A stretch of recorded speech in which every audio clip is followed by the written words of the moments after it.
Partons à présent pour Nîmes, cette municipalité où le Parti communiste était très solidement implanté, mais en déclin depuis le début des années 80. Là-bas, la campagne se déroule sur fond de corrida. Le PC mise sur un accord électoral avec son allié socialiste. Thomas Dandois et Bernie Muriot. S'il est un endroit à Nîmes où il est bon d'être vu en période électorale, ce sont bien les arènes. Le maire communiste Alain Clary l'a bien compris. Son principal adversaire, le RPR Jean-Paul Fournier aussi. Au cours de leur campagne, ces deux-là d'ailleurs ne manquent jamais une occasion de s'envoyer des piques et des banderilles.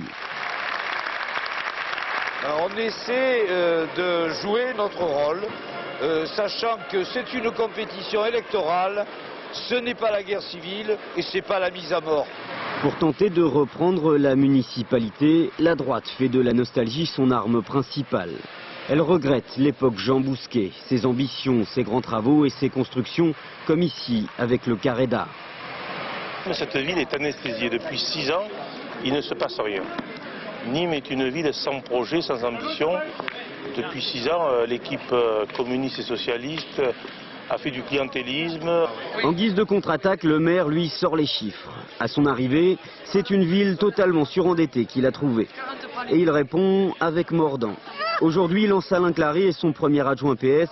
C'est peut-être la rigueur et l'austérité, mais cela vaut mieux que l'ère Bousquet où l'on dépensait sans compter. C'est toujours une petite phrase, si on ne peut pas empêcher son père d'acheter une Ferrari, ce qu'on peut souhaiter, c'est que ce ne soient pas les héritiers qui la payent. Pour cette élection, le duo PS-PC doit faire face à la dissidence des Verts au premier tour. Des instituteurs montent également une liste.